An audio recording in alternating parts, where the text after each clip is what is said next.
Lauren Fix from Car Coach Reports is with us now to talk more about this and perhaps more importantly, to tell us what we need to know before getting a car loan. Lauren, thanks so much for being with us. Hearing that figure from Bianca that the average price of a new car right now is more than $47,000. I got to say, it made my jaw drop. Of course, it's the average price, which means some are more expensive, some are less expensive. But for viewers in the market for a car right now, is there a rule or a certain formula to follow for how much you should spend?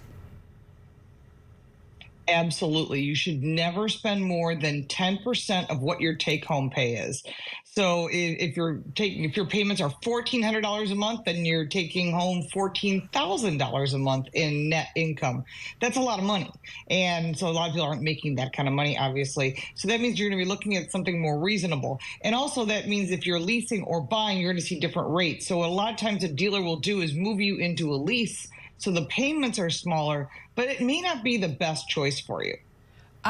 Okay. So we're going to talk about the difference between leasing and buying in just a bit, but let's first start with financing the car. Okay. Because I know a lot of people, these new car prices, right? Apparently they're lower than they once were. So, you know, it's enticing people. You want to go, you want to shop for a new car, but how can you make sure that you are getting the best possible interest rate out there? Well, the first thing is you want to shop around. Check with your bank, whatever bank you bank with. Check with the local credit unions. They usually have the best rates.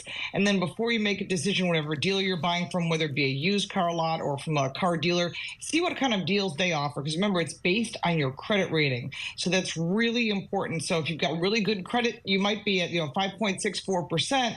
But there's sometimes better rates if they know that you're going to pay on time, you've got a relationship with a brand. For example, if you always buy from a Ford dealer and you're going back to that Ford dealer, they have a loyalty discount. And there's all kinds of incentives that you can check. And how do you find them is on the factory website. So if you're looking at a Kia, you go to the Kia website. They might offer something, or Hyundai, or whatever brand you're looking at. So check with them as well as checking with the dealer, because sometimes there's regional discounts and you don't want to leave money on the table. And these are things that I'm assuming that you have to know about in order to get that deal? Is that what I'm hearing from you? Right. Well, Right. You're supposed to do your homework, just like you would with anything else. When you're buying a home, you find out the neighborhood, you find out about the schools and all and so forth, so on. You look at mortgage rates. The same thing is true with a car. When you're making a large purchase, your second largest purchase, you should shop around for what's the best rate. So again, credit unions typically have the best rate and they'll be willing to work with you. They don't lease, but it would be for financing. So if you're financing, also check with the dealer. And if you do, like I said, do your homework, go to whatever brand you decide to buy. Especially if it's new. If it's a used car, then you're better off doing your own shopping at a credit union. But if it's a new car, there's always incentives on new cars, especially with the average rate being about $47,000 for a new car. And an electric vehicle is going to bring you in around $60,000. Again, like you said, lower and higher priced vehicles depending upon what you're looking for. Okay, so let's get back to these options, right? With a new vehicle, you can either buy and finance or you can lease. How can you figure out which option makes the most sense for you? Well, there is a rule of thumb. If you're thinking about leasing because the payment is lower, here's the secret.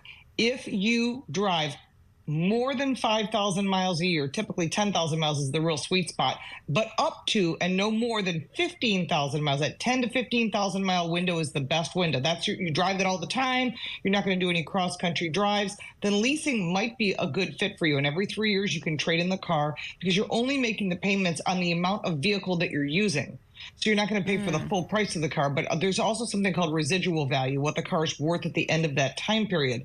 So typically 3 years. Never lease a car longer than the warranty. That's also very important. So if you've got a 3-year, 36,000 mile warranty, don't lease it for 4 years, because then you're going to end up paying for any repairs or maintenance or any things that go wrong during that last year. And that's always, of course, when things go wrong. So otherwise, below 10,000 miles, more than 15,000 miles a year of driving, it makes more sense to buy it and then make your payments, but don't extend beyond 5 years. Lauren Fix, I'm not even kidding. I took notes because I know pretty soon I'm going to have to get a new car.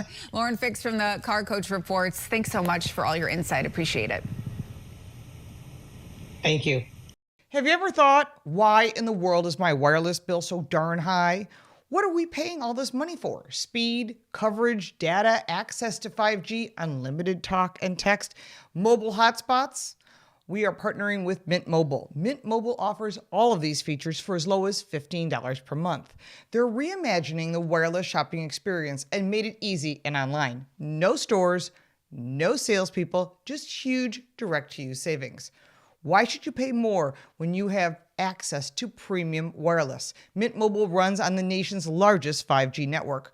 Whether you use your phone to watch YouTube, listen to podcasts, or play games, you get the same speed and performance as the big guys while connecting to Mint's network. How hard is it to switch your service? Big Wireless wants you to think it's hard, but switching to Mint is super easy. Thanks to digital eSIM cards, which most phones now have, you can sign up and activate immediately right on your phone from the comfort of your home. And if your phone doesn't have an eSIM, Mint will ship you a new SIM card for free.